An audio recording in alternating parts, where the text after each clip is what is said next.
Kali ini kita kedatangan bemper penyok habis kecelakaan tabrakan.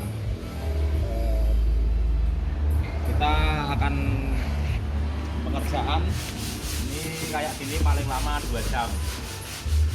Pertama-tama nanti kita lepas dulu bempernya, kemudian alat-alatnya.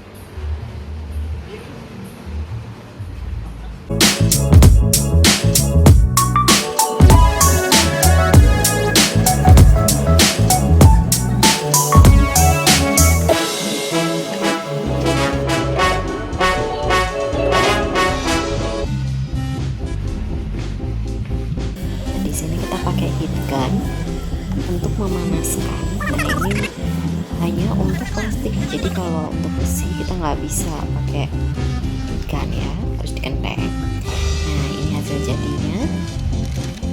Kita penyok nggak belang, lurus seperti baru. Monggo di subscribe, like dan